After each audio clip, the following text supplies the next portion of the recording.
Okay, so 15 minutes, creative mastermind mindset. So I think for this first one, we can literally dive in, get started, and you'll get used to the way I'm going to run these mini masterminds. Now, I hear questions pop up all over the place, whether it's in our social media, whether it is email replies, whether it is friends contacting me, or even at live events.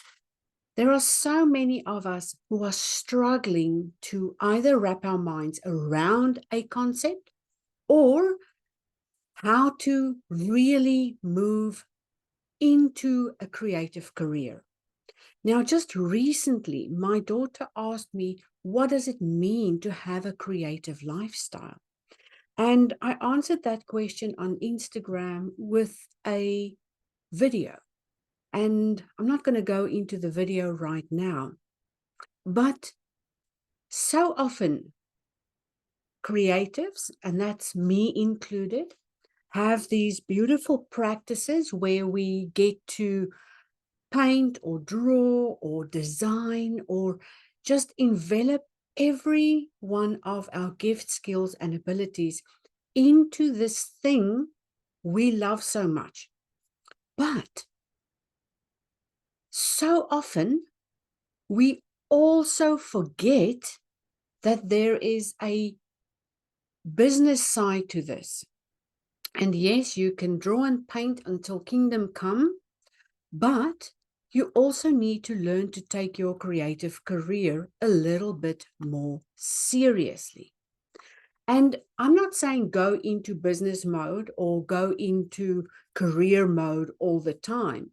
What I'm saying is finding balance between doing all those hard things, that left brain things that need to help you sequence out events, and getting to the creative part where you get to make new things or adapt what you've already created into a product or a thing or a video or whatever it is you need to make from those things you are bringing into the world.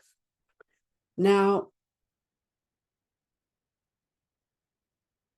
maybe our first one could be based on relationship principles. And relationship principles often bring me back to some of our greatest relationships, and that's your relationship with yourself. Now, do you even know how to spend time alone with yourself? Do you know how to switch the world off and get into this space where you can think? So to do that, I want you to draw out a circle, a simple circle. I'm not going to demo that. It's really easy. You could also imagine a clock on the wall.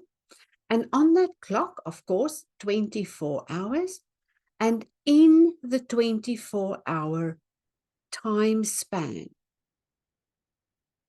you have to block out 15 to 20 minutes to think about what it is you are going to do for today that will have an impact on your money.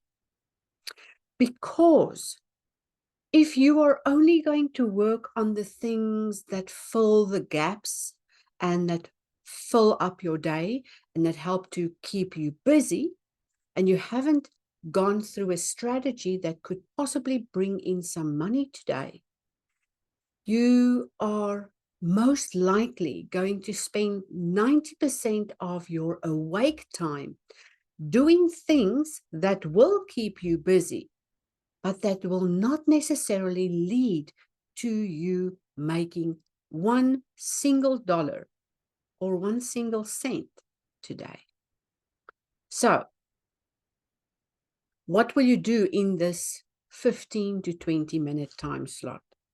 Well, I want you to have a look at what you want to do, right? Like painting, drawing, coloring in, going for meetings, going to art classes, going to events, going to workshops, or even sitting at home, binge watching YouTube videos. Whatever it is that you just automatically do every day, I want you to sit there and focus and decide, what can you do right now and implement right now in the next 15 minutes that could possibly get you some money.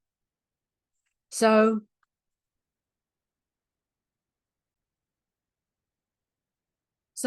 this means you need to have a focus plan. And I know that we are not good with planning, but if you could take something as simple as monetizing a blog article, you could potentially, by writing the blog article, adding in a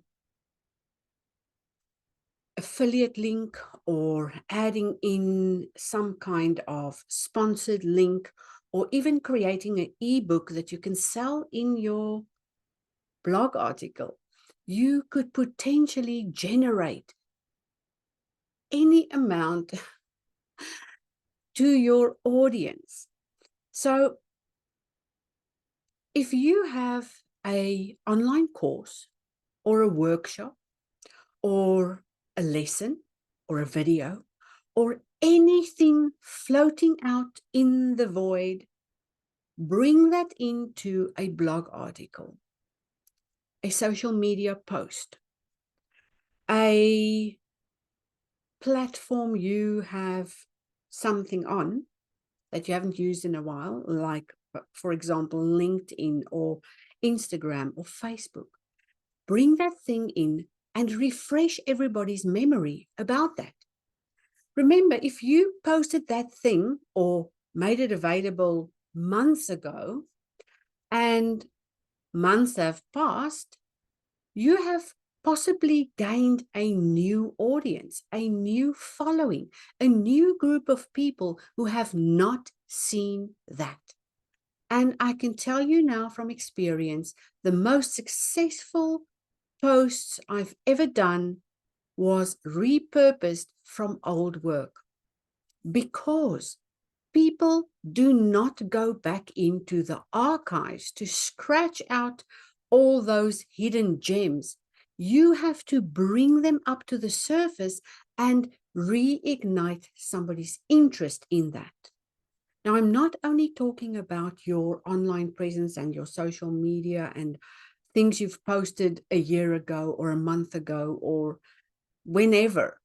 I'm talking about all kinds of things that people found interesting or that you fell in love with, that you could reignite and bring back into the present moment, just to make sure your audience gets to see that with fresh eyes, right? So just because something didn't work in the past doesn't mean it can't work now. You really need to reactivate that, create new interest in it. Now, when we talk about our blog articles, sometimes it is well worth sending out an email reminder to your audience about a blog you recently wrote, or maybe an email campaign outlining the benefits of reading your blog, or maybe giving them a little snippet of the blog article before you go live. Now, recently I did an update on a very old post and made it new, and all of a sudden there was new interest in this blog article. And if you are interested in doing something like that, go back to my blog articles at ansodesigns.com/blog and see what was created there from revisiting old contents and just repurposing that to create the new blog article. And you know what? More than half my audience re-downloaded or newly downloaded the 30-day self-mastery and transformation prompts list that I created as a PDF instead of just mentioning it briefly in a previous email campaign that only 1.4% invested in. So our 15 minutes are up, and I hope I've given you helpful, useful information so that you can join us live in all our future 15-minute mastermind meetups to help you with your mindset and how to unlock income potential. All right, I'll see you then. Bye for now.